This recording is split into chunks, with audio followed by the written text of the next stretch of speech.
해오름 교회 성도 여러분 안녕하십니까? 서상배 목사입니다. 오늘은 에스겔서 8장에서 11장 말씀을 살펴보도록 하겠습니다. 제목은 성전을 떠나시는 하나님이란 제목으로 말씀을 전하겠습니다. 에스겔서 8에서 11장 이 부분은 전반부인 1에서 24장의 심판 메시지에 속한 것으로 주전 597년 제1차 바벨론 포로에서 살아남은 유다 백성들이 하나님의 징계를 깨닫지 못하고 여전히 죄 가운데 있음을 지적하는 내용입니다. 이 부분은 거의 대부분 전부가 환상으로 되어 있습니다. 대상은 포로로 잡혀온 유다 백성입니다. 첫 번째 8장 성전을 더럽히는 온갖 우상 숭배 행위들. 포로가 된 지 6년째 되던 해에 제사장이며 예언자로 부름을 받은 에스겔에게 유다 장로들은 하나님의 말씀에 대해 묻기 위해 방문했습니다. 그들이 방문했을 때 하나님의 권능이 임하심으로 에스겔은 환상 체험을 하게 되었습니다. 그는 하나님에 의해 머리털이 잡힌 채로 그발 강가에 있는 자신의 집에서 예루살렘으로 옮겨갑니다. 그가 예루살렘 성전 안에서 처음 목격한 것은 우상이었습니다. 유대인들은 성전 안에까지 우상을 가져다 놓고 우상 숭배를 하고 있었습니다. 성전 안에 우상이 있다는 것은 제사장들에 의해 우상 숭배가 허락되었음을 의미합니다. 하나님의 성전에 우상이 있으니 하나님께서는 자신의 성소를 떠날 수밖에 없다고 말씀하십니다. 하나님의 인도하심에 따라 에스겔은 성전 안으로 더 들어가 보았습니다. 성전 뜰 안의 은밀한 곳, 어두운 곳에서는 놀랍게도 이스라엘을 대표하는 70명의 장로들이 제사장만 할 수 있는 분향을 각종 우상들에게 하고 있었습니다. 예루살렘 사람들의 우상 숭배는 여기서 끝나지 않고 세 번째 우상 숭배 행위를 하나님께서 보여주셨습니다. 성전 북문 어기로 가니 한 무리의 여인들이 앉아서 우상인 단무스 신을 위하여 애곡하고 있었습니다. 네 번째 우상 숭배 행위를 하나님이 보여주셨는데 성전 현관과 제단 사이에서 25명이 성전을 등지고 얼굴을 동쪽으로 향해 태양에게 경배하고 있었습니다. 하나님께서는 예루살렘의 우상 숭배를 보여주신 후 그것을 사회적 불의의 폭력과 연관시키시고 그들에게 긍휼을 베푸시지도 않고 분노를 쏟아 부으실 것이라고 하셨습니다. 종교적인 범죄와 사회적 범죄를 똑같이 심판하시겠다는 말씀이셨습니다.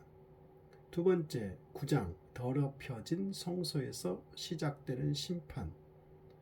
하나님께서 에스겔에게 큰 소리로 명령하기를 예루살렘을 관할하는 자들에게 살육하는 무기를 들고 나오게 하라고 지시합니다. 예루살렘에 내린 형벌을 집행할 사람들을 부르라는 것입니다. 그러자 6사람이 성전의 북문을 통해 들어왔는데 5사람은 칼을 한 자루씩 들고 있었고 한 사람은 서기관의 먹통을 허리에 차고 제사장의 세마포 옷을 입고 있었습니다. 심판의 첫 단계로 하나님께서 지성소의 그룹에 머물던 자신의 영광을 거두시고 성전 문지방으로 옮기셨습니다.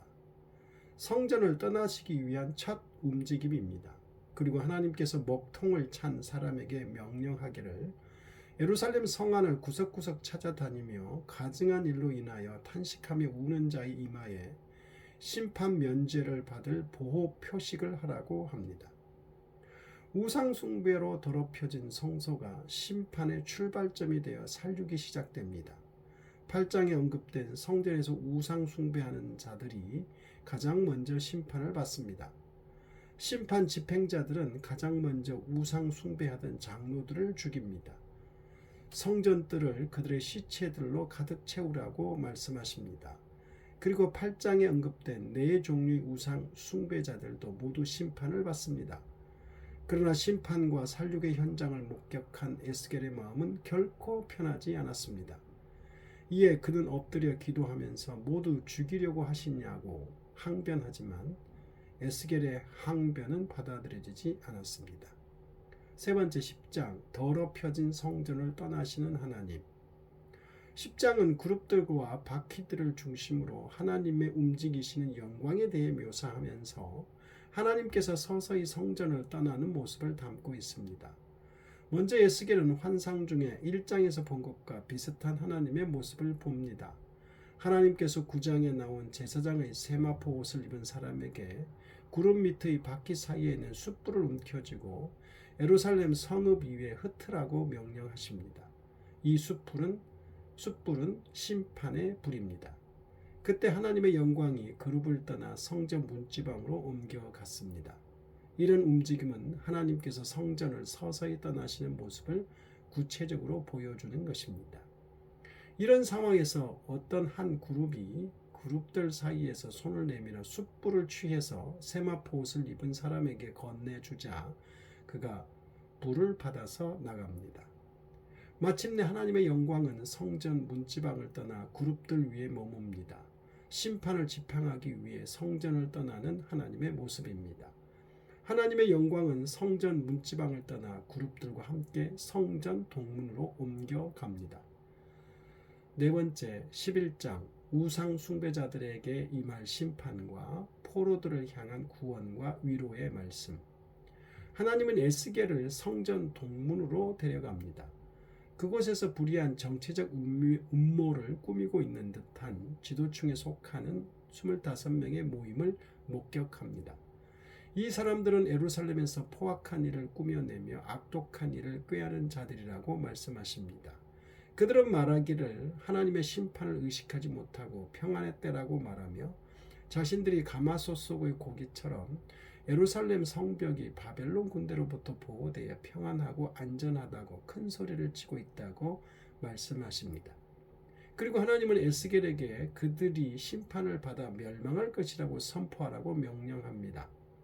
하나님은 그들이 무슨 말을 하고 무엇을 계획하는지 다 알고 있으며 그들이 예루살렘에서 수많은 사람들을 억울하게 때려 죽여서 모든 거리를 죽은 사람들의 시체로 가득 채워 놓았다고 말씀하십니다. 그러므로 그들이 안전하다고 여기는 가마솥에서 그들을 꺼내서 처형할 것이라고 말씀하십니다. 그때서야 그들이 하나님을 알게 될 것이라고도 합니다. 에스겔이 하나님의 말씀을 전달하는 동안에 25명 중 하나인 브나야의 아들 블야다가 죽임을 당했습니다. 하나님의 징벌의 본으로서 블야다가 죽자 에스겔은 이스라엘의 남은 자를 위하여 중보 기도를 합니다. 11장 15절부터 하나님은 에스겔에게 바벨론 포로들을 향한 구원과 위로의 말씀을 주십니다. 포로로 잡혀가지 않고 예루살렘에 남아있는 자들은 자신들이 의로웠기 때문에 하나님께서 남겨두신 것이라고 스스로 오해하고 있지만 하나님은 정반대의 말씀을 하십니다. 하나님께서는 포로로 잡혀간 사람들과 함께 하실 것이고 그들의 포로 생활은 잠시 동안이고 귀향하여 예루살렘의 실제 주인이 될 것이라고 말씀하십니다. 포로에서 귀환한 자들과 하나님 사이는 새로운 관계가 이루어질 것이라고 합니다.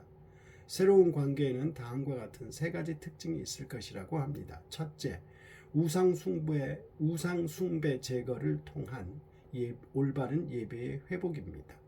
둘째, 하나님의 뜻에 순종하는 삶을 살게 됩니다. 하나님께서 그들에게 한 마음을 주시고 새 영을 부어주시며 그들의 몸에서 돌같이 굳은 마음을 제거하셔서 부드러운 마음을 주실 것이기에 하나님의 뜻을 기쁨으로 행하게 하실 것이라고 합니다. 셋째, 예전의 계약 관계를 회복하게 됩니다. 그들은 마음과 삶의 변화로 인해 마침내 하나님의 백성이 되고 하나님은 그들의 하나님이 되실 것입니다. 이 구원과 회복의 말씀 후에 성전 문지방에서 성전 동문으로 이동한 하나님의 영광이 예루살렘으로부터 성읍의 동쪽에 있는 감람산으로 이동해 그 산 위에 머뭅니다. 예루살렘을 완전히 떠나신 것입니다. 그리고 하나님의 영은 에스겔을 다시 바벨론 그발 강가로 데려오십니다. 에스겔은 의식이 온전히 회복하여 하나님의 뜻을 묻고자 찾아온 장로들에게 자신이 경험한 것을 그대로 전달합니다. 하나님 아버지, 남유다의 백성들이 하나님의 성전마저 우상 숭배의 장소로 바꾸어 버리고 그곳에서 하나님을 예배하는 것이 아니라 열심히 각자의 우상을 예배하고 있는 그 모습을 에스겔이 하나님의 환상으로 보았습니다. 오히려 포로로 잡혀간 자들이 벌을 받고 귀환하여 그 땅의 주인이 될 것이고 우상 숭배하는 자들은 심판을 받는다고 말씀하셨습니다. 자신이 의로웠기 때문에 포로로 끌려가지 않았다고 착각하는 그들이 얼마나 어리석은지, 그러면서 하나님을 섬기는 것이 아니라 자신이 의롭다고 하면서 우상 숭배를 하는 그들의 모습, 우상 숭배를 할 뿐만 아니라 사람들의 것을 빼앗고 그들을 죽이며 사회적으로 혼란을 이야기하는 저들의 모습을 보면서 타락한 인간이 얼마나 악해지는가를 보게 됩니다. 늘 우리 자신을 경계하며 하나님 말씀으로 우리의 자신의 행동과 마음을 살펴보게 하옵소서. 예수님 이름으로 기도드립니다.